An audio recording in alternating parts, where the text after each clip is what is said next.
Assalamualaikum warahmatullahi wabarakatuh. Alhamdulillahi rabbil alamin. Wassalatu wassalamu ala ashrafil anbiya'i wal mursalin Nabiyyina Muhammadin wa ala alihi wa ashabihi ajma'in.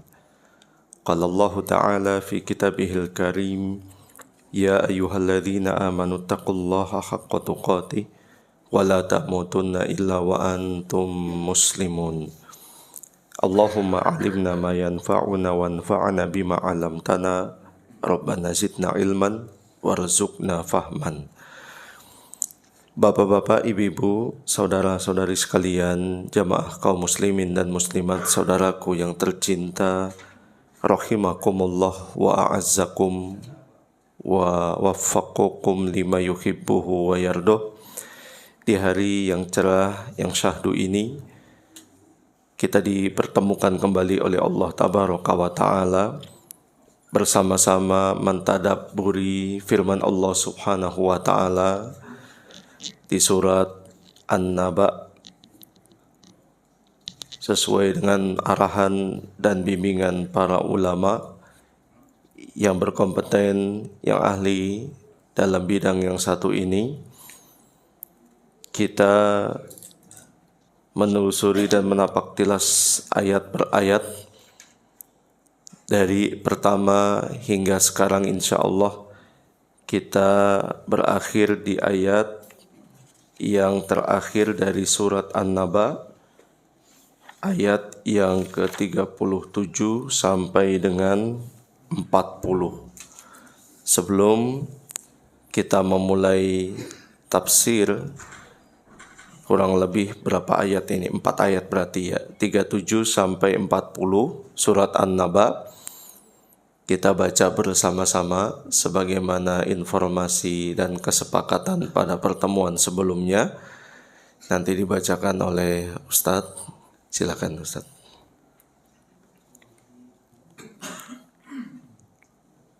A'udzu billahi minasy syaithanir rajim. A'udzu billahi minasyaitonir rajim. Rabbis samawati wal ardi wa ma bainahuma ar-rahman. Rabbis samawati wal ardi wa ma bainahuma ar-rahman. وما بينهما الرحمن لا يملكون منه خطابا. وما بينهما الرحمن لا يملكون منه خطابا. يوم يقوم الروح والملائكة صفا. يوم يقوم الروح والملائكة صفا. والملائكة صفا لا يتكلمون إلا من أذن له الرحمن. والملائكة صفا لا يتكلمون إلا من أذن له الرحمن. إلا من أذن له الرحمن وقال صوابا. إلا من أذن له الرحمن وقال صوابا. ذلك اليوم الحق. ذلك اليوم الحق. فمن شاء اتخذ إلى ربه مآبا. فمن شاء اتخذ إلى ربه مآبا. إنا أنذرناكم عذابا قريبا. Inna anzarnakum adzaban qariba يوم ينظر المرء ما قدمت يداه Yawma yanzurul mar'u ma qaddamat yadah ويقول الكافر يا ليتني كنت ترابا Wa yaqulul kafiru ya laitani kuntu turaba. Jazakumullah khairan Ustaz yang telah membimbing dan memandu 4 ayat di dalam surat An-Naba dan ayat terakhir dalam surat yang mulia ini. Jamaah sekalian yang berbahagia, barakallahu fikum. Sekarang mari kita lewati bersama, kita perhatikan dengan seksama agar mendapatkan berkah dan rahmat dari Allah Subhanahu wa taala dari ayat-ayat yang akan kita lalui ini. Pada ayat yang ke-37 Allah Subhanahu wa taala berfirman, Rabbis samawati wal ardi wa ma bainahumar rahman. Tuhan yang memelihara langit dan bumi dan apa yang ada di antara keduanya, semua makhluk yang ada di langit dan di bumi. La yamlikuna minhu khitaba. Mereka tidak dapat berbicara dengan dia. Yauma yaqumur ruhu wal malaikatu saffa. Pada hari ketika ruh dan para malaikat berdiri bersaf-saf, la yatakallamuna illa man adzina lahur rahman. Mereka tidak berkata-kata kecuali siapa yang telah diberi izin kepadanya oleh Tuhan yang Maha Pemurah, wa qala shawaba, dan ia mengucapkan kata yang benar. Tidak ada kesalahan dan tidak ada kedustaan. Dzalikal yaumul haqq. Itulah hari yang pasti terjadi. Faman syaa'a ittakhadha ila rabbih ma'aba. Maka barang siapa yang menghendaki, niscaya ia menempuh jalan kembali kepada Tuhannya. Inna, sesungguhnya kami, anzarnakum, telah memperingatkan kepadamu hai orang kafir, adzaban qariba, siksa yang dekat. Yauma yanzurul mar'u, pada hari manusia melihat ma qaddamat yadah, apa yang telah diperbuat oleh kedua tangannya. Wa yaqulul kafiru, dan orang kafir berkata, ya laitani, alangkah baiknya sekiranya kuntu turaba, dahulu adalah tanah. 4 ayat ini jamaah sekalian ditutup oleh Allah Tabaraka wa Ta'ala dengan keadaan khususnya orang kafir yang berangan-angan agar mereka menjadi debu. Bagaimana sebab atau apa yang menyebabkan hal ini dan di mana mereka mengatakan hal ini? Kita coba akan simak dari ayat yang ke-37 tentunya. Qala al-muallifu hafizahullahu taala, kata penulis di sini, tadi ada titipan pesan, apa sumber yang kita jadikan utamanya buku tafsir di kajian kita di rumah Allah Subhanahu wa taala ini. Kalau buku pedoman aslinya saya ambil dari sebuah karya yang berjudul At-Tafsirul Aqadi li Juz'i Amma. Kalau kita terjemahkan bebas, tafsir yang bernuansa iman dari kata akidah, khususnya juz amma, dari surat An-Naba sampai An-Nas. Buah karya yang ditulis oleh seorang yang aktif, produktif dalam dakwah, dalam karya buat tulis dan masih aktif juga mengajar di salah satu universitas di Arab Saudi, kota Riyadh, Muhammad bin Saud. Kalau di Indonesia itu disebut dengan Lipia, yang terletak di warung buncit apa Mampang jatuhnya? Warung buncit ya dekat itu. Ini sekilas tentang penulis. Di samping buah karya yang bernuansa tafsir beliau torehkan, ada beberapa karya lainnya yang memiliki variasi, baik fikih ataupun adab dan lain sebagainya.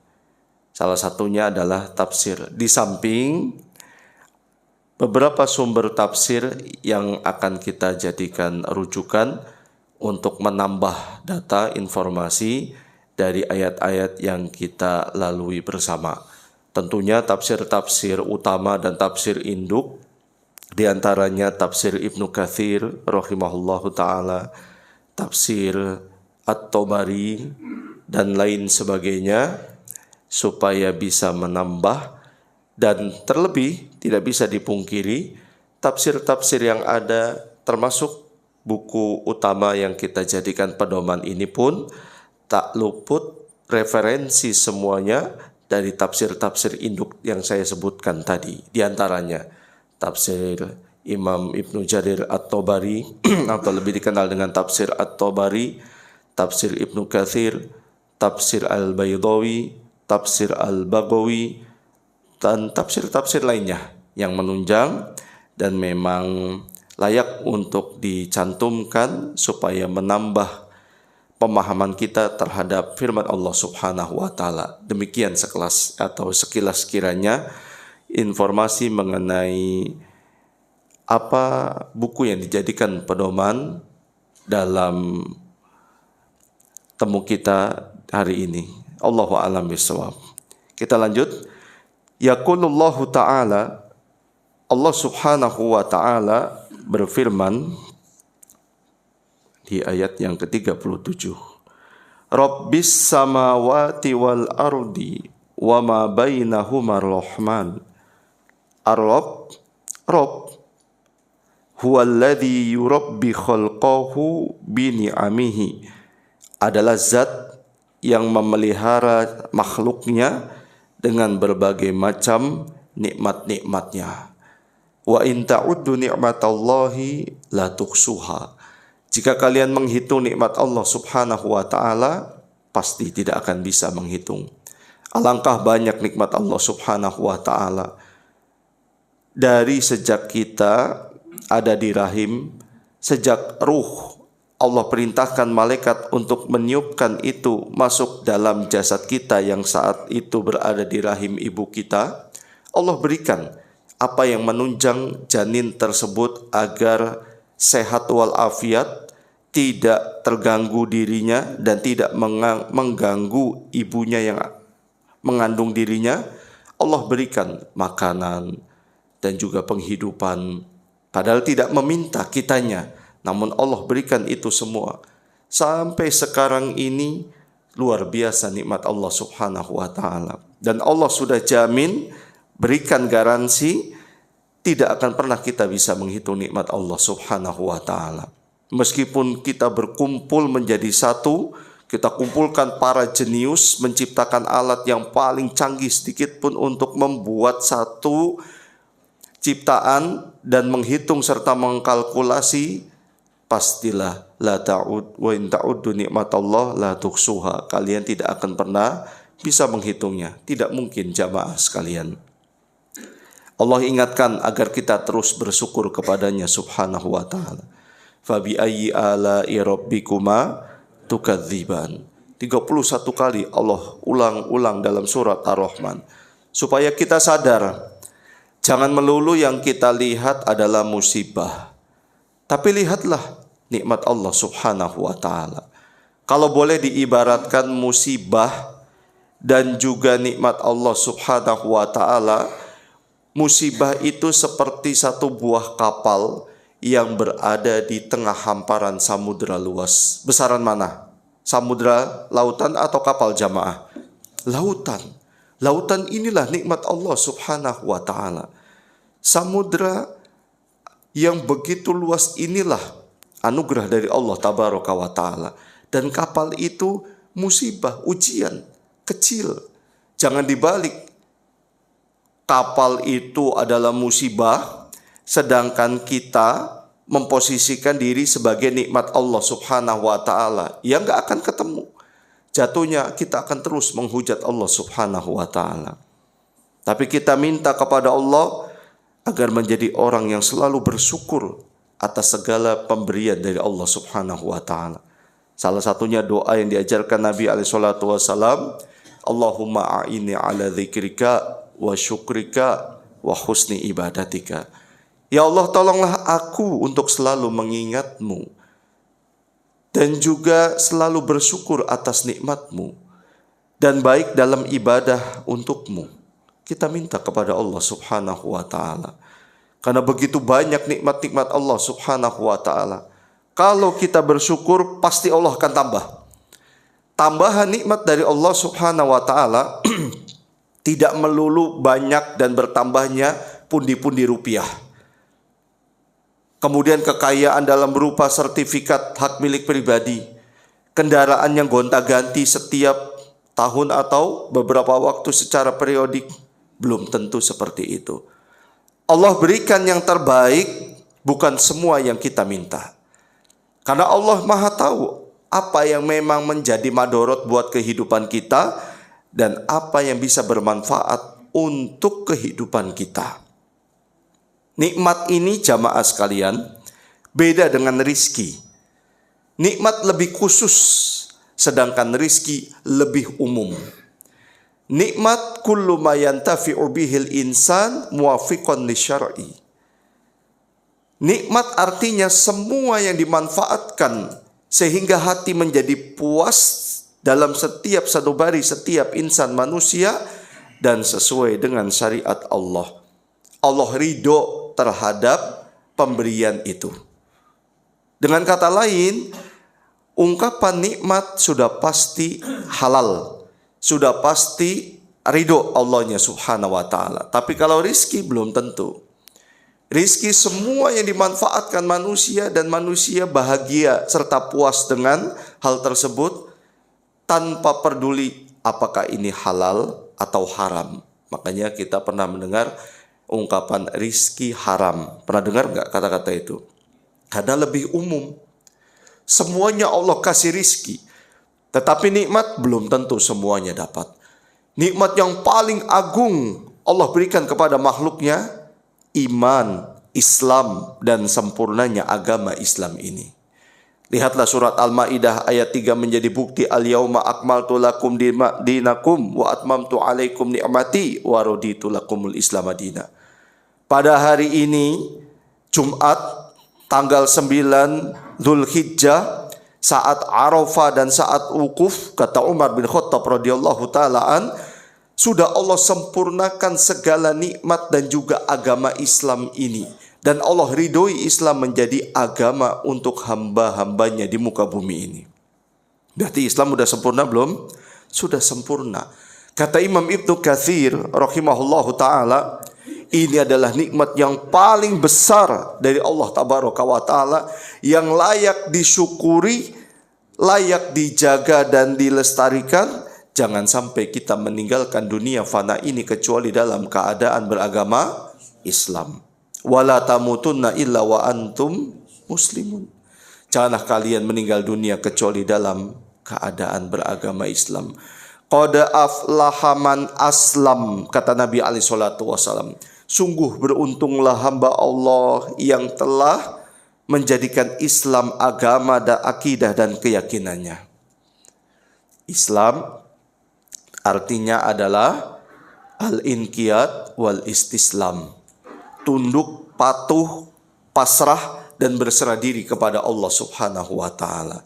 Kita syukuri jamaah sekalian nikmat Allah subhanahu wa ta'ala ini, dan kita jaga keimanan kita sampai nanti ajal menjemput. Huwaladzi yansha'u minal adam. Dialah Allah tabaraka wa ta'ala yang ada dari ketidakadaan. Paham gak jamaah sekalian? Allah itu ada dari ketidakadaan.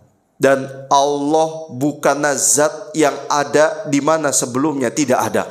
Allah ada sejak zaman azali. Allah ada dan tidak ada permulaan yang ada sebelum Allah subhanahu wa ta'ala. Puyeng gak jamaah ungkapan ini? Nah, intinya adalah Allah itu tidak seperti makhluk. Makhluk itu kan makhluk sesuatu yang baru. Sebelumnya gak ada, lalu dijadikan ada, baru ada. Contoh air minum ini, sebelumnya ada nggak? Nggak ada. Lalu tiba-tiba di sini ada. Itu dia, kita khususnya. Dan termasuk air tadinya penuh saya minum, lalu berkurang.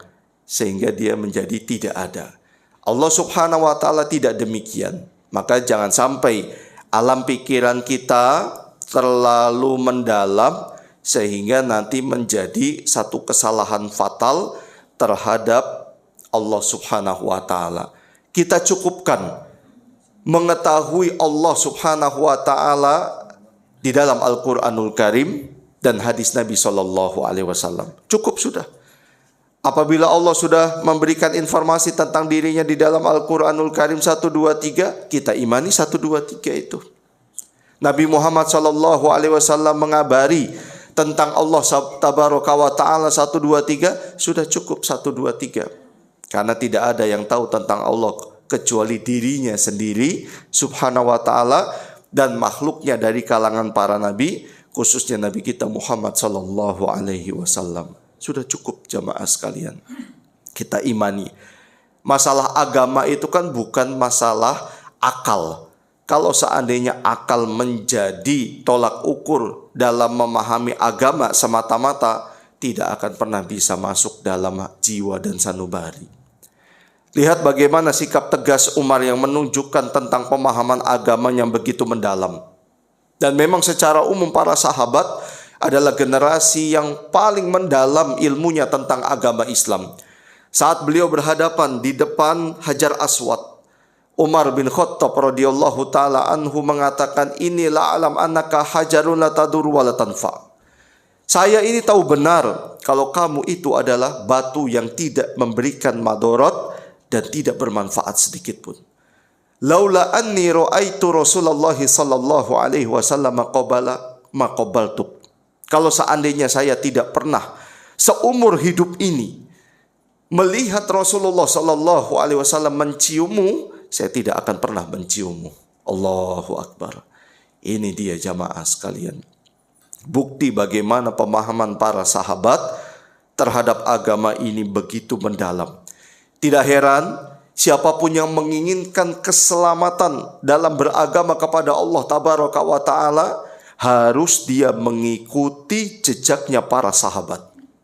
Karena ayat-ayat turun kepada Nabi SAW, para sahabat menyaksikan bagaimana rupa wajahnya Nabi SAW berubah merah, kemudian keringat sebesar jagung itu muncul berjatuhan lantaran wahyu turun kepada Nabi SAW. Dilihat langsung oleh mata kepala para sahabat dan mereka paham. Saking terbiasanya wahyu turun, mereka tahu kapan wahyu turun dan seperti apa keadaan Nabi SAW itu menerima wahyu dari Allah Subhanahu wa ta'ala.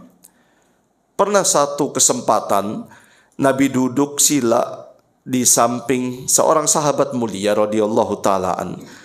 Paha kanan Nabi berada di atas paha kiri sahabat. Berarti Nabi duduk di sebelah kiri apa kanan? Kiri ya. Sahabat di sebelah kanan. Sedang berbicara kumpul seperti biasa.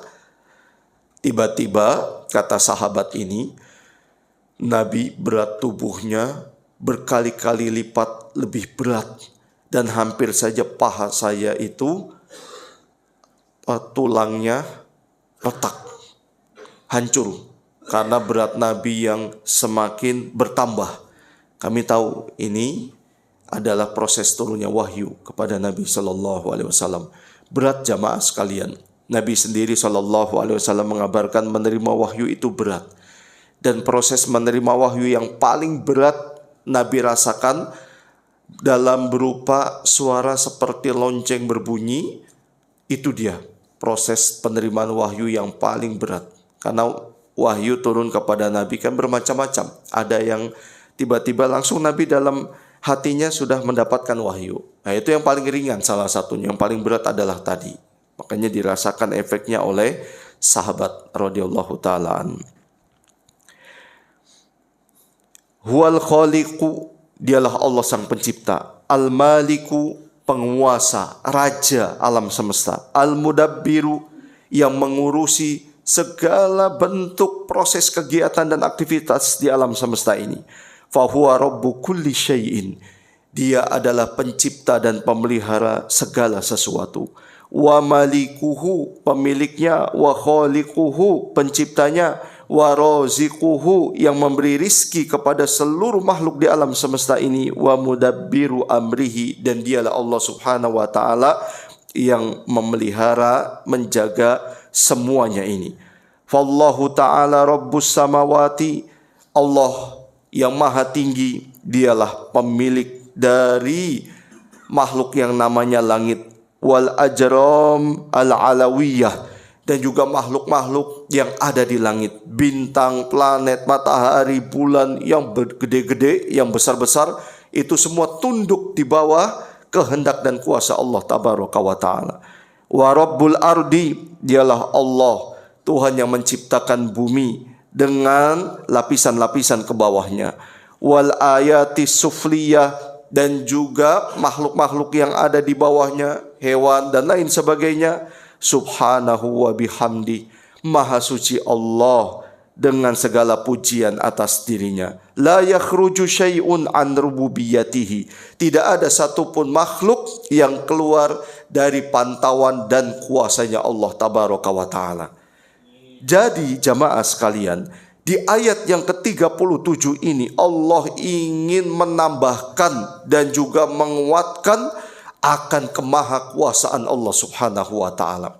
Salah satu sifat Allah qudratullah, kekuasaan Allah yang tiada batas, yang tak ada satupun sekutu dan berkongsi dalam hal mencipta dan juga mengawasi serta memelihara alam semesta, langit, bumi, dan apa yang ada di antara keduanya. Tidak ada satupun yang bersekutu dan membantu Allah tabaraka wa ta'ala. Dialah pemilik segalanya. Allah subhanahu wa ta'ala memperkenalkan dirinya kepada seluruh makhluk di jagat raya ini, termasuk kita manusia. Rabbis samawati wal ardi wa ma bainahuma ar-Rahman. Di sini Allah subhanahu wa ta'ala menyisipkan salah satu namanya, Ar-Rahman. La yamlikuna minhu khitoba. Kata penulis, ma'annal maqama maqamun mahulun wa makhufun. Meskipun dalam ayat ini ada satu pesan yang membuat bulu kuduk kita merinding, karena sedang memberikan gambaran yang begitu mengerikan dan menakutkan akan kuasa Allah tabaraka wa ta'ala dan keagungan serta kebesarannya subhanahu wa ta'ala. Tidak ada satupun yang mampu mengalahkan Allah subhanahu wa ta'ala. Tidak ada satupun makhluk yang bisa mendikte Allah tabaraka wa ta'ala dan juga mengatur apa yang Allah ingin perbuat. Karena Allah fa'alul lima yurid. Allah adalah zat yang menghendaki apa yang dia inginkan, dan itu pasti terjadi. Wa ma syi'ta kana in lam asya, kata Imam Syafi'i rahimahullahu ta'ala. Apa yang engkau inginkan ya Allah pasti terjadi, meskipun saya tidak menginginkan. Tetapi sebaliknya, apa yang aku inginkan jika engkau tidak berkehendak, lam yakun, tidak mungkin terjadi. Keinginan kita, kehendak kita tidak mungkin terwujud kecuali dengan izin Allah tabaraka wa ta'ala. Wa ma tasyauna illa ayyasha Allahu rabbul alamin. Gak mungkin jamaah sekalian. Segala hal di alam semesta ini tidak mungkin Allah ciptakan sia-sia. Meskipun batu kerikil yang paling kecil ada di balik sudut bangunan ini jamaah sekalian, atau makhluk Allah kerikil yang paling kecil ada di bagian belahan bumi Allah yang tidak terjamah oleh makhluk sedikit pun, baik itu jin atau manusia. Tidak mungkin kita katakan sia-sia, tidak mungkin. Pasti ada hikmah dan manfaat dan kegunaan makhluk itu yang kita tidak ketahui kecuali siapa? Allah Subhanahu wa Ta'ala. Maka jangan pernah pikiran kita membuat satu kesimpulan, buat apa Allah menciptakan batu kerikil yang kecil ini yang tidak pernah terbesit dalam benak manusia. Jangankan manusia, semut kecil saja pun tidak pernah memanfaatkan batu-batu yang kecil seperti ini. Tetapi yakinlah jamaah sekalian, pasti ada hikmah di balik penciptaan Allah Tabaraka wa Ta'ala. Termasuk hal-hal yang tidak pernah terbesit dalam benak sedikit pun. Tidak mungkin Allah mengadakan sesuatu lalu tidak ada manfaat dan hikmahnya. Tidak mungkin. Kitanya yang tidak bisa meraba, kitanya yang tidak bisa menjangkau. Karena memang akal kita kan terbatas. Akal kita akan mengakui sesuatu minimal sudah dilihat oleh mata. Akan mengakui. Kalau kita berbicara mungkin 1000 tahun lalu, 1000 tahun lalu kalau memang betul ya, 1000 tahun lalu, yang tahun itu belum ditemukan alat kecil seperti ini nih, kurang lebih berapa gram ini? Disket atau flash disk, tahu flash disk enggak jamaah? Pernah lihat flash disk? Nanti tanya putra-putrinya, cucunya, apa itu flash disk?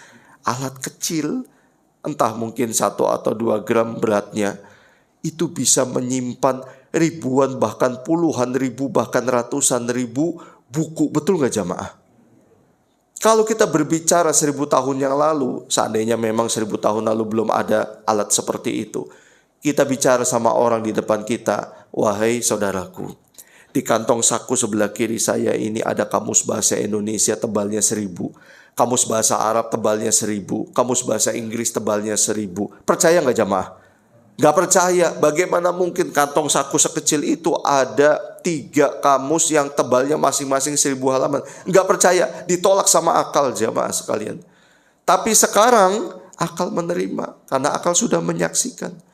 Kalau kita berbicara tentang tahun belum ditemukannya pesawat, akal dikasih tahu ada benda yang beratnya bertonton itu bisa melayang di udara, akal langsung menyangkal dan tidak bisa menerima. Gak mungkin. Karena teorinya benda yang ada, jangan HP saya, HP satu-satunya. Kemudian kita lepaskan benda tersebut dari genggaman tangan, apa yang terjadi? Jatuh. Tapi sekarang kalau ada orang yang tidak mengakui ada benda yang beratnya bertonton itu bisa melayang alias pesawat, orang ini yang akan diasingkan. Orang ini yang akan dianggap aneh oleh segenap manusia. Itulah akal jamaah sekalian. Inilah dia perbedaan orang beriman dengan orang yang tidak beriman. Bagaimana keyakinan di dalam dada ini bisa berfungsi secara baik dan optimal sehingga menerima apa yang Allah Tabaraka wa Ta'ala sampaikan tanpa ada keraguan sedikit pun. Itu dia arti dari Islam. Al-istislam wal inqiyadu lahu. Pasrah, menerima apapun apa yang diberikan oleh Allah Tabaraka wa Ta'ala kepada kita. Illa annahu ata bihadzal ismil raqiq alladhi yadullu ala rahmah. Meskipun keadaannya dalam konteks maksudnya suasananya Allah kan sedang membuktikan akan kekuasaan dan keperkasaan dirinya yang membuat takut para hamba, akan tetapi Allah tetap mendatangkan namanya yang lembut, menunjukkan rahmat dan kasih sayangnya, yaitu Ar-Rahman. Rabbis samawati wal ardi wa ma bainahuma Ar-Rahman. Tuhan, pemilik langit dan bumi, serta yang ada di antara keduanya, Ar-Rahman. Dialah zat yang maha penyayang. Di sini Allah ingin memberikan pesan. Meskipun Allah syadidul adzab, sangat pedih siksanya, Namun Allah memiliki nama dan sifat Ar-Rahman yang menunjukkan Allah itu sangat sayang. Sayangnya Allah lebih sayang daripada seorang ibu kepada anaknya. Betul ini jamaah. Bukan kata saya, tapi kata Nabi Muhammad SAW. Kata Nabi berarti kan kata Allah, betul enggak? Karena Allah berfirman, wa may yantiqu anil hawa in huwa illa wahyun yuha. Yang diucapkan oleh Muhammad itu bukanlah nafsu belaka, tetapi wahyu dari Allah Subhanahu wa taala. Apa buktinya? Suatu saat beberapa tawanan mendekat kepada Nabi alaihissalam. Saat itu Nabi dan para sahabat menanti mereka. Tiba-tiba ada seorang ibu berlari ke sana kemari mencari anaknya si mata wayang yang masih kecil dan masih disusui hilang dalam kerumunan tawanan tersebut. Nangis sejadi-jadinya, seisak-isaknya. Betul nggak kata-kata gitu? Pokoknya menunjukkan bagaimana khawatir dan cemasnya ibu tersebut terhadap anaknya semata wayang. Tidak lama dia menemukan juga anak yang hilang ini di kerumunan tawanan. Dia peluk dengan erat dan dia susui. Seketika Nabi SAW melihat pemandangan yang penuh dengan drama ini dan mengandung bawang, kalau kata anak sekarang, membuat orang menangis. Lalu Nabi SAW bertanya kepada para sahabat, atarawna hadhihi tarihatan waladaha finnar? Menurut kalian apakah ibu ini akan tega melemparkan anaknya ke dalam kobaran api? Kata para sahabat, tanpa menunggu 1 jam, apalagi sampai berhari-hari, cukup hitungan detik mereka mengatakan, la wallahi ya Rasulullah. Tidak mungkin. Tidak mungkin ibu itu tega melemparkan anaknya dalam kobaran api. Lah wong baru saja kita lihat pemandangan yang penuh mengharu biru. Dia khawatir, dia menangis sejadi-jadinya. Lalu Nabi SAW tersenyum seraya mengatakan, lallahu arhamu bi ibadihi min hadhihi bi waladiha. Allahu Akbar. Allahu Akbar. Tahu nggak artinya jamaah? Nggak tahu, saya terjemahkan. Allah sungguh dia lebih sayang kepada hambanya daripada ibu itu kepada anaknya.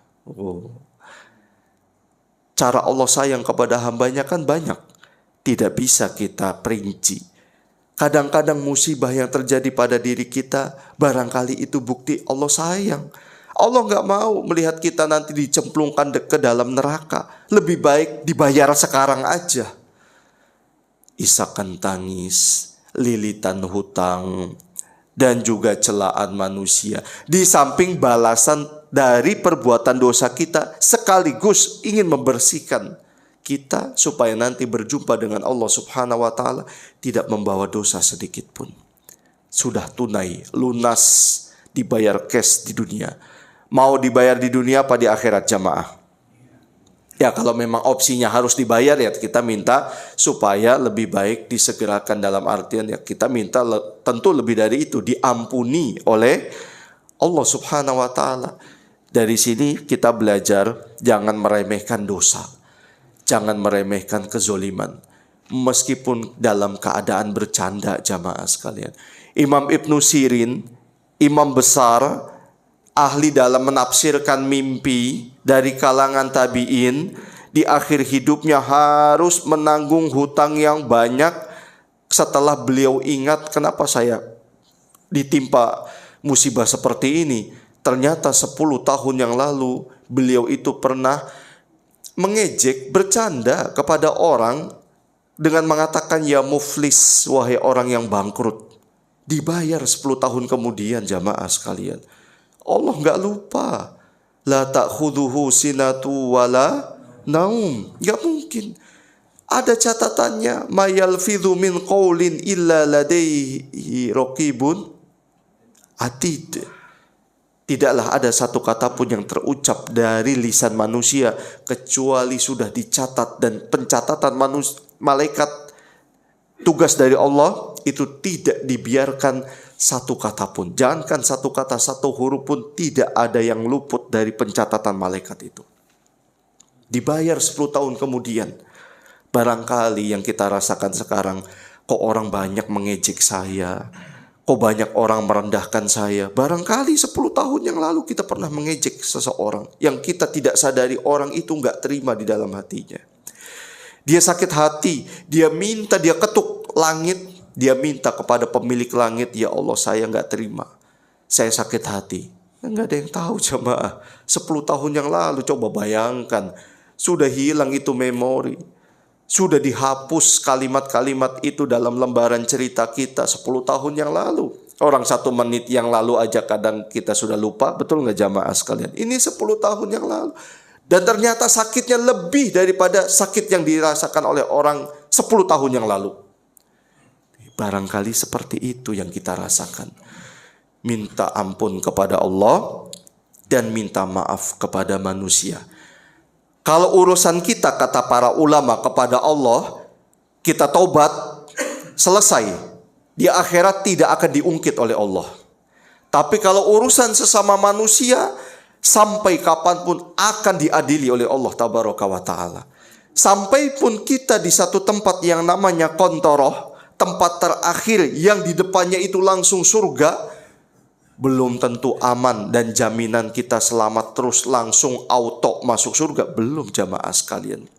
Di depan surga itulah nanti tempat terakhir kita akan diadili seadil-adilnya oleh Allah sesama kaum muslimin. Ada orang yang baru mau masuk surga nggak bisa.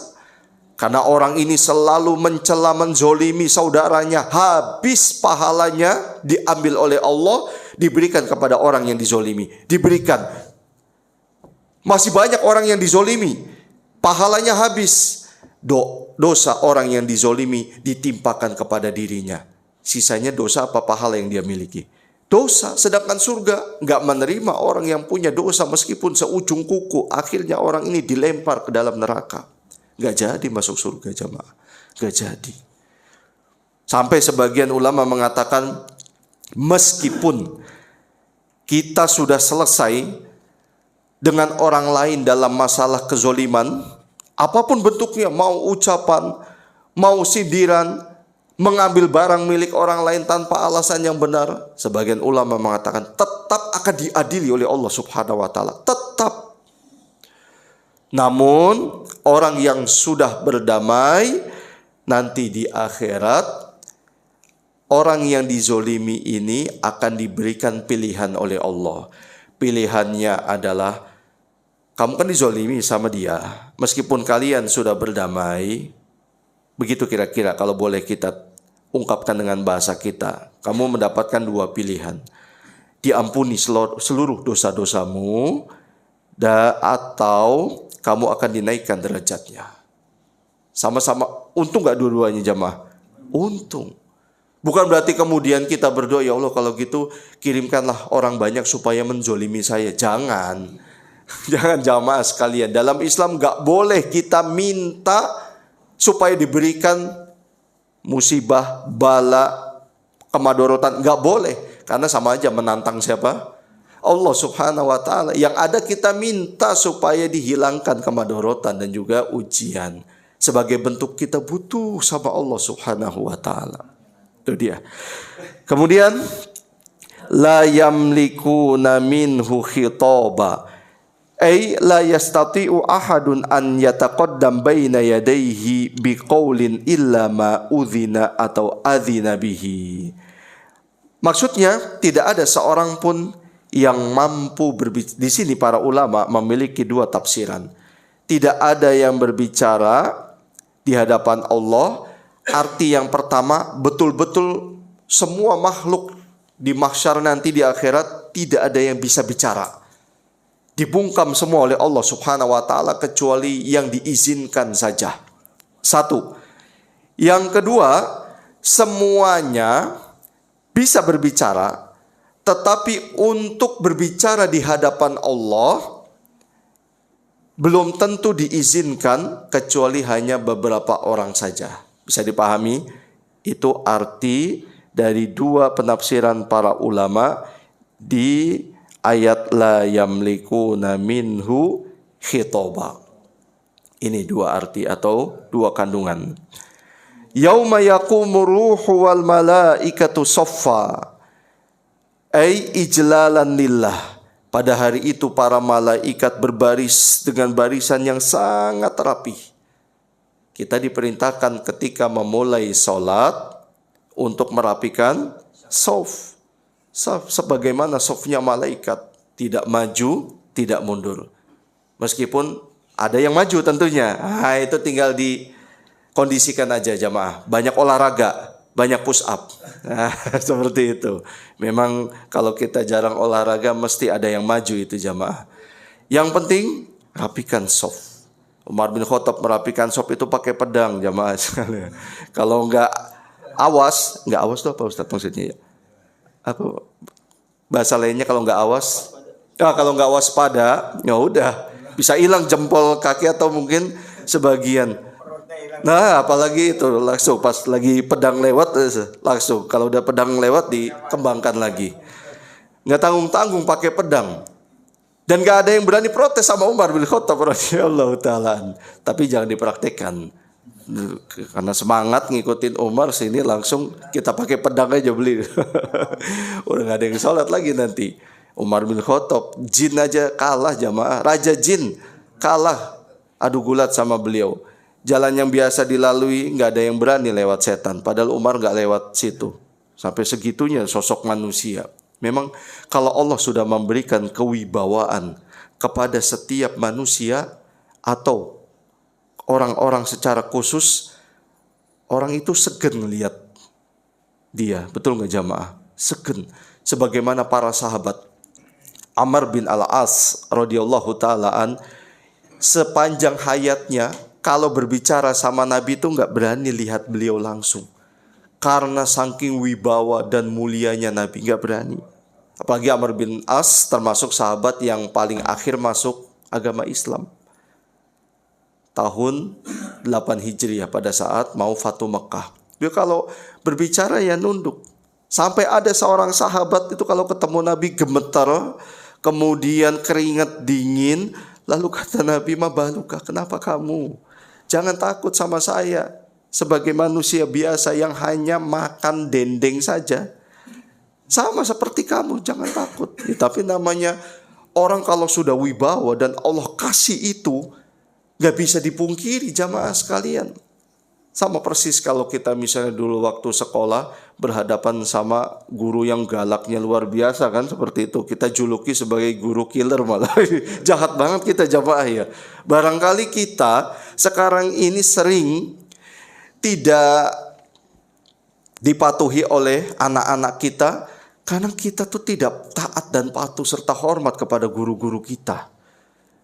Kita juluki guru-guru kita dengan label-label yang gak bagus. Itu tadi killer, guru pembunuh. Lah guru kok pembunuh? Ya namanya pembunuh kan berarti kejahatan. Sedangkan beliau ini mendedikasikan semua yang beliau miliki untuk mengajarkan kebaikan. Meskipun kita hanya mengatakan ini kan sebuah ungkapan. Saking galaknya dia. Seperti itu.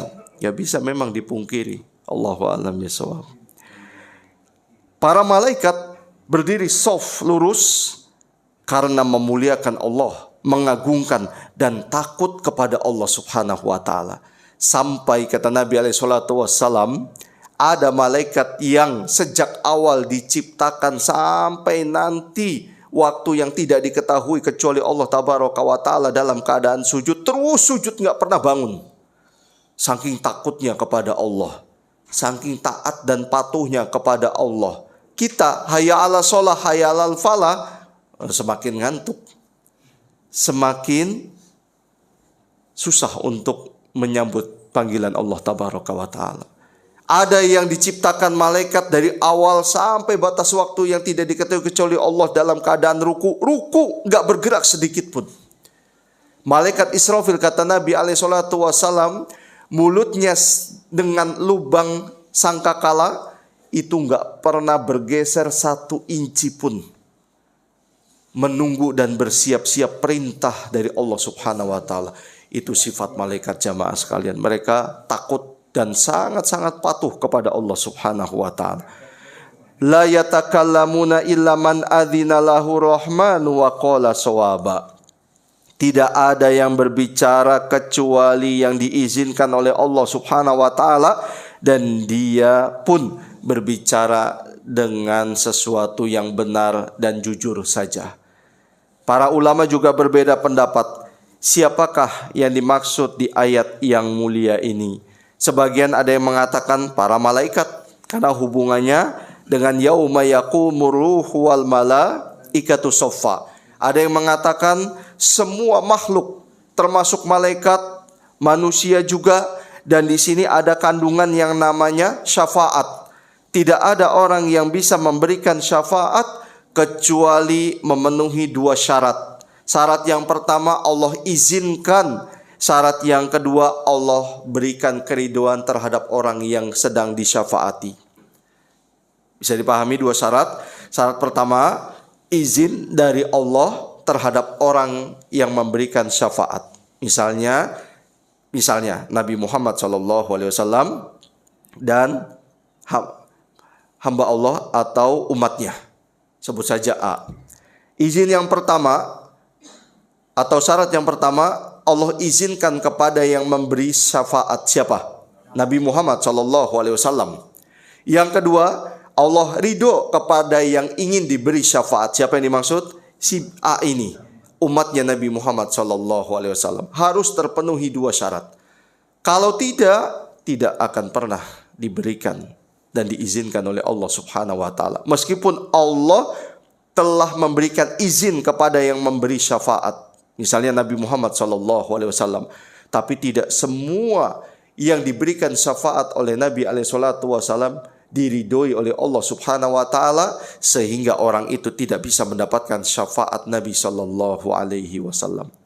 Para sahabat beliau yang tidak pernah masuk Islam, dalam artian sahabat kecil dulu, tidak bisa diberikan syafaat oleh Nabi SAW, karena Allah ketentuannya sudah berlaku, barang siapa yang meninggal dunia di atas kekufuran, dia tidak akan bisa masuk ke dalam surganya Allah Subhanahu wa taala. Ini dia jamaah sekalian. Dzalikal yaumul haqq, ay yaumul qiyamah. Itulah hari yang benar. Hari yang benar nyata maksudnya adalah pada hari kiamat akan terjadi. Faman syaa'a attakhadha ila rabbih ma'aba, ay marja'an wa taubatan. Barang siapa yang dia dengan kesadaran dirinya akan menjadikan Allah Subhanahu wa taala sumber segala tempat curhatan hidupnya dan curahan apa yang dia rasakan, serta bertaubat kepada Allah Subhanahu wa taala. Di sini Allah ingin memberikan motivasi dan juga ingin menyadarkan manusia, sehebat apapun dan sebesar apapun dosa kita, tetap Allah akan mengampuni jamaah sekalian. Selama kita masih hidup, selama hayat masih dikandung badan, dosa apapun termasuk syirik yang paling besar dosanya, kezoliman paling besar, kalau kita bertaubat kepada Allah Subhanahu wa taala, pasti Allah akan menerimanya, pasti. Berbeda kalau misalnya kita belum bertaubat dari dosa syirik, dari dosa kekufuran, sudah meninggal dunia, sudah ceritanya nggak berbeda lagi jamaah.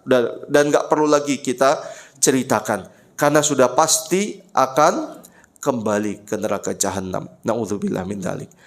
Kita berbicara tentang diri kita yang masih hidup ini. Faman syaa'a ittakhadha ila rabbih ma'aba. Barang siapa yang menginginkan dirinya selamat, hendaknya menjadikan Allah tempat kembali. Di sini juga kata ulama, fal insanu yasha'u. Manusia itu berkehendak, punya keinginan. Walahu masyiatun hakikiyatun, dan keinginan manusia itu keinginan yang betul-betul murni ada. Allah berikan keinginan, mau, kehendak kepada manusia, tetapi kehendak, keinginan dan kemauan manusia di bawah kehendaknya siapa? Allah Subhanahu wa taala. Kita mau minum, saya minum dulu jamaah sekalian. Ada alasan mau minum, bismillah. Saya punya keinginan mau minum tidak? Iya, ada.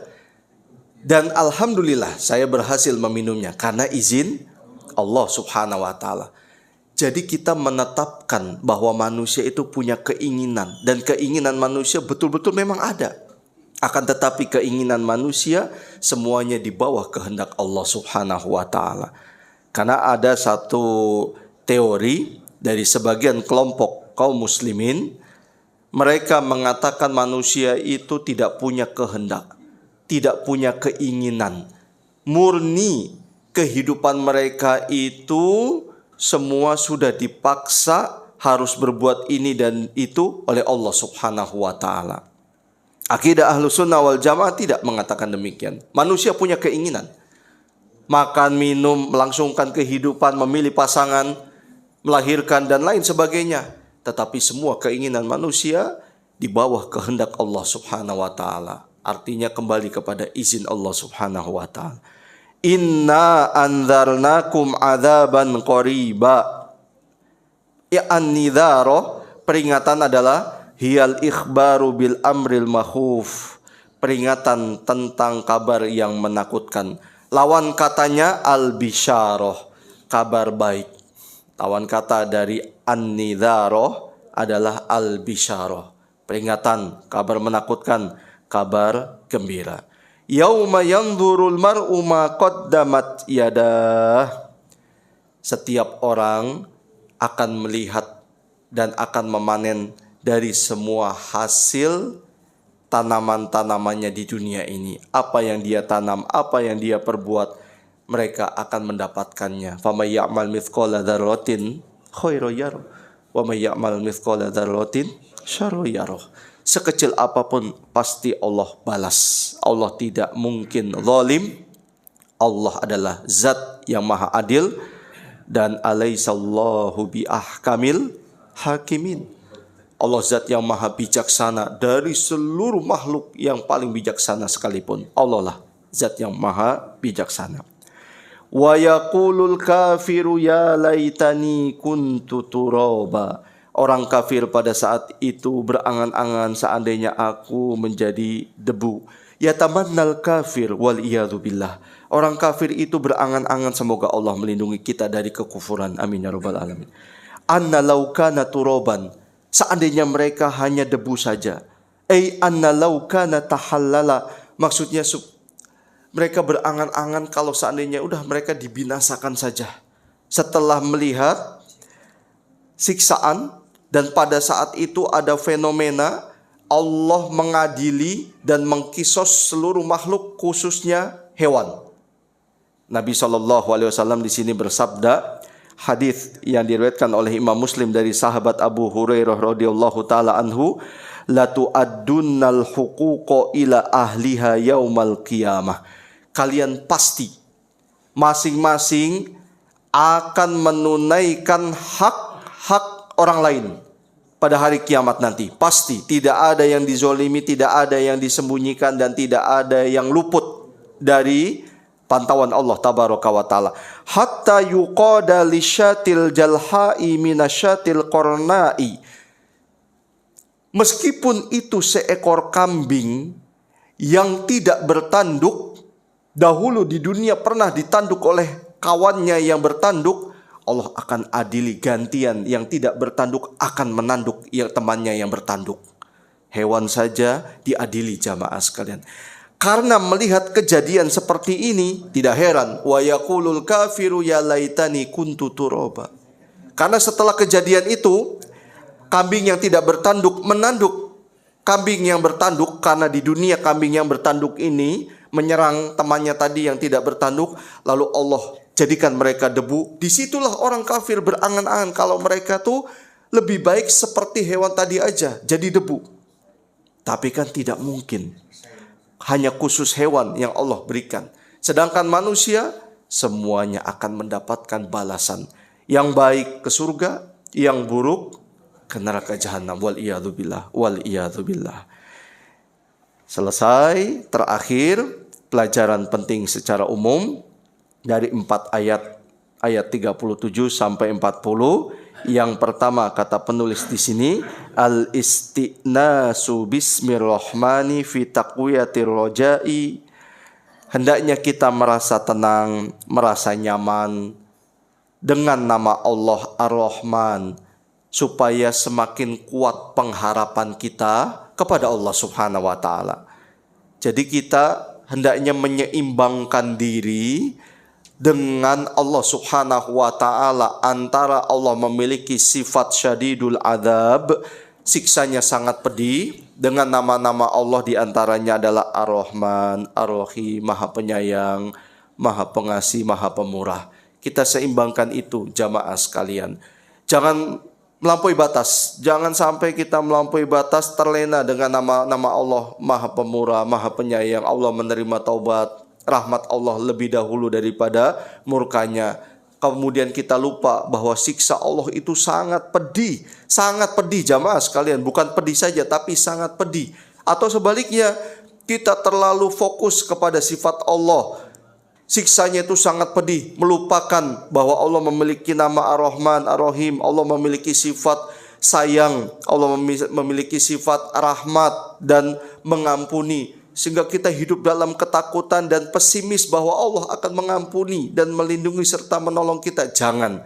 Tapi jadikanlah diri ini di antara pertengahan, yang menjadi ciri khas agama Islam, agama pertengahan, antara yang berlebihan dengan yang meremehkan. Berlebih-lebihan hingga akhirnya hamba Allah mereka sembah. Hingga akhirnya utusan Allah diyakini sebagai anak Allah Subhanahu wa Ta'ala. Atau meremehkan sebagaimana orang-orang Yahudi, sampai katanya tangan Allah itu dibelenggu. Udah bukan lagi manusia yang diremehkan oleh orang-orang Yahudi. Allah yang menciptakan jagat raya ini diremehkan, direndahkan oleh orang-orang Yahudi. Jamaah sekalian, tidak heran dimanapun mereka berada tidak disukai. Jamaah kalau seandainya membaca kisah mereka, luar biasa. Dari zamannya Fir'aun sampai mereka masuk ke Palestina, merampas tanah orang-orang penduduk asli Palestina. Mereka pernah dijajah oleh Romawi, habis digempur, habis. Sampai ada satu kisah di situ, saking terpojoknya mereka di satu tempat hingga di benteng terakhir. Kemudian kebutuhan makanan sudah habis karena si ibu ini sudah sangat lapar. Dia kemudian meminta anaknya yang berkorban untuk dirinya sendiri dibunuh, dipanggang, dimakan daging anaknya sendiri jamaah sekalian. Orang Yahudi. Tapi setelah Allah berikan kemudahan, kemenangan, mereka lupa. Ya seperti itu sifat orang-orang Yahudi. Yang kedua, itsbatul malaikati wa khasyatihim li rabbihim.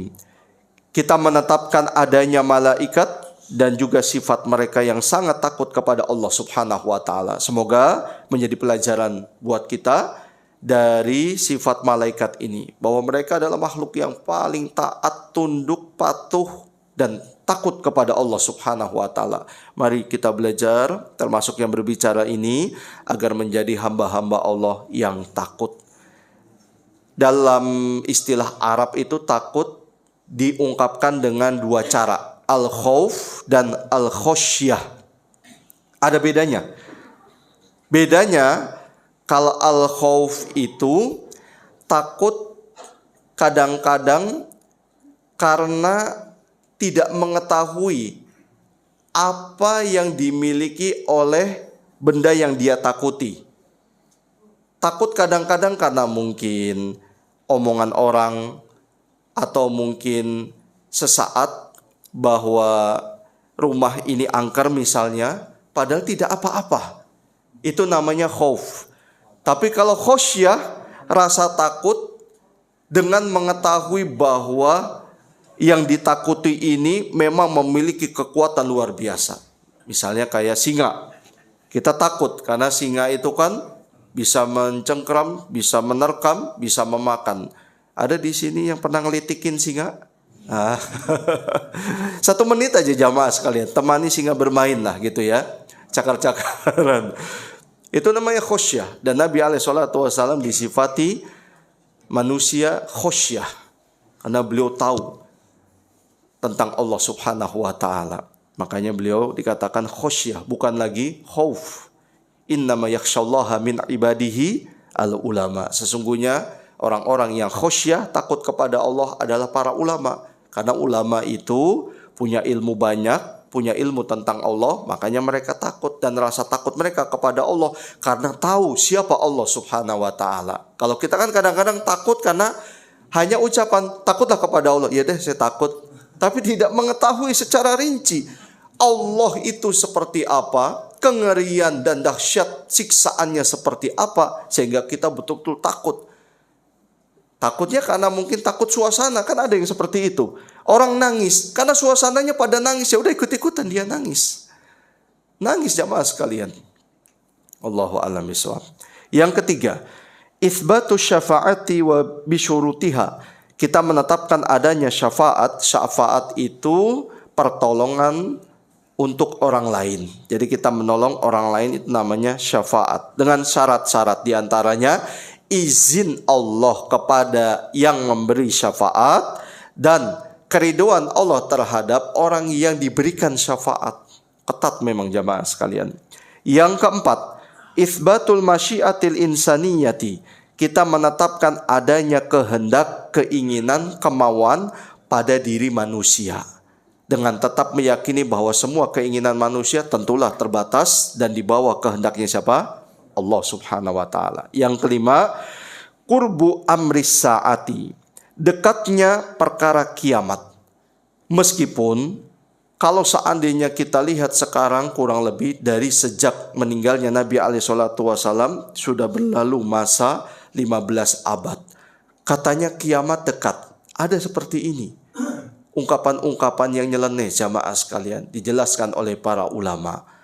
Kalau berbicara tentang segenap manusia di alam semesta ini dengan jarak hari kiamat, ya dekat. Dan dibandingkan dengan kehidupan nanti di akhirat yang kekal abadi, tidak pernah ada habisnya dan tidak akan pernah ada lagi kehidupan baru atau dunia baru, dekat. Tapi kalau kita berbicara tentang rincian orang per orang, ya tentu orang yang sudah meninggal dunia ribuan tahun lalu dengan hari kiamat, kalau kita berbicara per orang, lama. Bisa dipahami jamaah sekalian. Ini ungkapan bahasa yang sangat tinggi dalam bahasa Arab. Kemudian terakhir, bayanu a'dhamin nadami ajaranallahu wa iyyakum. Begitu besarnya masalah penyesalan. Semoga Allah melindungi dan menjaga kita semua. Amin ya robbal alamin.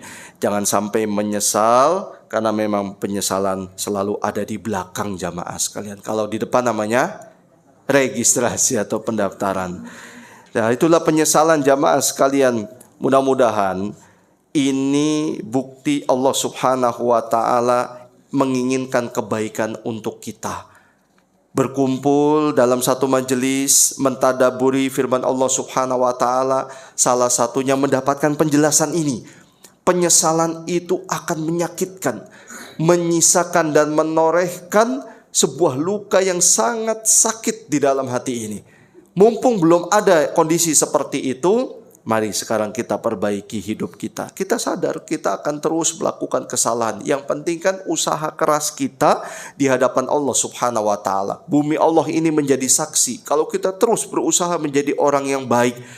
Lihat kisah pemuda yang membunuh 99 orang. Pernah dengar kisah ini? Bahkan digenapi menjadi 100 orang. Kendati pun demikian, dia tetap ingin berusaha menjadi hamba Allah yang bertobat dan ingin menjadi baik. Akhirnya bukti bahwa orang ini punya niatan yang baik Allah pertemukan setelah membunuh orang yang ke-100 dengan orang yang berilmu. Dia curahkan semua yang dia rasakan. Bagaimana kobaran hasrat membunuhnya itu masih sangat kuat, tapi dia ingin bertobat kepada Allah Subhanahu wa taala. Orang yang berilmu ini hanya mengatakan, apa dan siapa yang menghalangi antara kamu dengan Allah untuk bertobat? Gak ada. Bertobat kepada Allah. Tetapi intolik, pergilah kamu ke tempat itu, karena di sana unas ya'budunallah, banyak orang yang menyembah Allah, banyak orang solehnya. Jangan kamu kembali ke negeri kamu, ke kampung halaman kamu, orangnya jelek-jelek, Bukan jelek mukanya jamaah sekalian, tapi jelek perangai, jelek hati, jelek ibadahnya, jelek rasa syukurnya kepada Allah. Jangan, berarti kan bagaimana pengaruh teman dan lingkungan sangat luar biasa. Betul saja, orang ini jalan, namun Allah takdirkan di pertengahan jalan meninggal dunia. Sampai dua malaikat, antara malaikat rahmat dan malaikat azab itu berdebat. Ini bagian saya, karena orang ini mau bertobat kepada Allah. Tidak, ini bagian saya.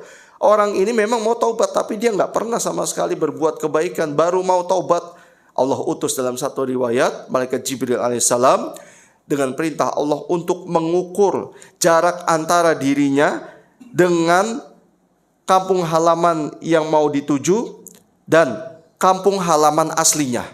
Mana jarak yang paling dekat, itulah jatah malaikat tersebut. Aslinya jamaah sekalian, kata Nabi SAW, setelah diukur jaraknya lebih dekat dengan kampung halaman. Berarti ini jatahnya malaikat azab apa rahmat? Azab. Namun karena rahmat dan kasih sayang Allah subhanahu wa ta'ala, Allah perintahkan bumi supaya mendekat kampung yang sedang ditarget. Akhirnya lebih dekat jarak kampung yang mau dituju. Allah ampuni semua dosanya, semua jamaah sekalian. Allahu Akbar. Tapi bukan berarti hadis ini wah enak ya, bunuh aja Pak. Ya, tidak jamaah sekalian. Tolong ini direkam kan? Alhamdulillah, nanti Pak Edi tolong jangan sampai ini ada yang error, apalagi mati tiba-tiba sinyalnya dan habis kuotanya. Bisa nanti salah paham. Jangan sampai hadis ini menjadi pembenaran untuk kita berbuat jahat. Yang penting kan Allah Maha Kuasa. Orang ini Allah kasih hidayah. Lah kita ada jaminan tidak dapat hidayah nanti di akhir hidup kita? Apa sih bahasa kita? Muda foya gimana? Muda foya gimana ya? Gimana? Muda foya-foya. Tua bahagia. Mati. Enak banget jamaah sekalian. Dikira surga milik Bapak. Gak bisa seperti itu jamaah sekalian. Berusaha. Allahu a'lam bishawab. Kita cukupkan. Ya, silakan. Saya akan menyampaikan binatang juga diadili dan akan menjadi debu. Gimana kan kalau kita berkorban katanya menjadi tunggangan atau ikut masuk surga, dan kayak anjingnya saya Ashabul Kahfi juga katanya masuk surga. Gimana tadi? Allah ya. Yang kedua, malaikat kan makhluk yang paling taat kepada Allah, dan tentunya semua masuk surga. Gimana kalau malaikat penjaga neraka? Apa satu ditinggalkan atau bagaimana tadi? Ya. Baik. Bismillahirrahmanirrahim. Allahu a'lam, meskipun saya pernah mendengar dan membaca di antaranya, mohon maaf, anjing dari Ashabul Kahfi termasuk yang masuk surga.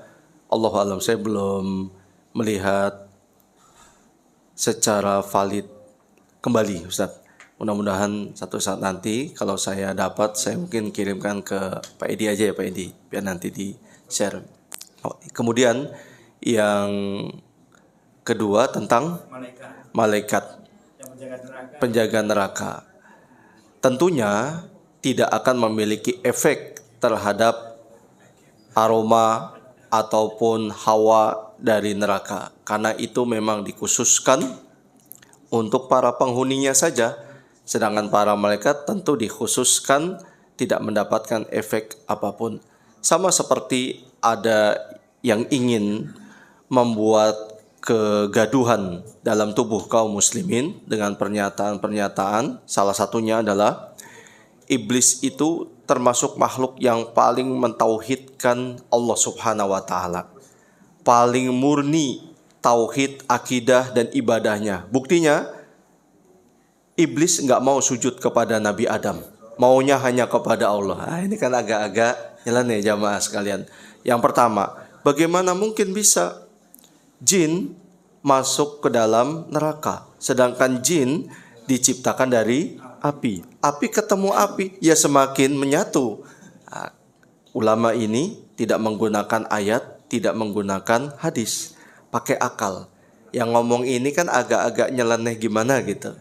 Kemudian dia ambil tanah keras, lalu dia timpuk kepalanya, pluk, dia sakit. Kenapa kok Anda menimpuk saya? Oh, sakit. Ya sakit. Kenapa nggak sakit? Ini kan tanah. Kamu diciptakan dari tanah. Harusnya nggak sakit. Wah, dia sadar deh. Wah, ini nyindir saya. Semua itu di luar akal, jamaah sekalian. Allah maha berkehendak. Kalau Allah sudah menghendaki, meskipun sama-sama materinya dari api, namun api ini khusus disiapkan untuk menghantam dirinya yang memang terbuat dari api, ya terjadi. Sebagaimana tadi malaikat. Allahu a'lam bishawab. Cukup? Gimana? Ya dikit, silakan. Maka rasanya nanti semua orang akan menyesal. Bagaimana? Menyesal. Oh, menyesal. Termasuk orang yang baik, orang yang baik itu cara bedanya. Allahu a'lam bishawab. Saya tidak tahu apakah semua orang, semua manusia di akhirat pada akhirnya menyesal. Saya tidak tahu. Allahu a'lam. Kalaupun ada keinginan, iya. Tapi keinginan ini apakah dalam bentuk penyesalan? Allahu a'lam, saya nggak tahu. Salah satu keinginannya adalah mereka ingin dihidupkan kembali oleh Allah supaya bisa berjihad lagi. Seperti bapaknya Jabir bin Abdullah radhiyallahu taala anhuma. Nabi, karena Jabir ini kan sedih banget melihat ayahnya itu meninggal dunia di perang Uhud, lalu dihibur oleh Nabi. Kata Nabi SAW, wahai Jabir, ayahmu nanti di akhirat akan ditawarkan oleh Allah, mau apa? Aku akan berikan. Bapaknya cuma minta, ya Allah hidupkanlah aku kembali supaya aku bisa berjihad di jalanmu, mati, hidup, jihad lagi, mati, dan seterusnya. Tapi Allah tidak mengabulkan karena memang sudah ditentukan orang yang meninggal dunia, ya sudah. Sampai akhirnya bapaknya Jabir ini nanti sudah nggak punya keinginan lagi, ya Allah biarkan ke surga ibaratnya, surganya Allah. Seperti itu. Kalaupun ada keinginan, ada orang yang berkeinginan dihidupkan kembali supaya bisa bersedekah, supaya bisa berjihad dan lain sebagainya. Adapun penyesalan, Allah saya tidak tahu. Allah a'lam. Cukup? Baik, kesimpulannya jamaah sekalian, alhamdulillahilladzi bi ni'matihi tatimmus shalihat. Kita rampungkan 40 ayat di surat An-Naba, surat pertama yang kita telusuri dalam tafsir Al-Quranul Karim. Mudah-mudahan surat An-Naba menambah satu kekuatan dan juga aura positif dalam jiwa kita untuk senantiasa beribadah yang baik untuk Allah Subhanahu wa ta'ala dan berusaha menjadi hamba-hambanya yang meningkatkan kualitas iman dan takwa kepada Allah Subhanahu wa ta'ala. Amin ya rabbal alamin. Semoga Allah Subhanahu wa ta'ala menerima semua amal ibadah kita dan juga bacaan Al-Quran kita. Amin ya rabbal alamin. Sampai di sini dulu. Gimana? Tutup dengan salam. Langsung. Assalamualaikum warahmatullahi wabarakatuh.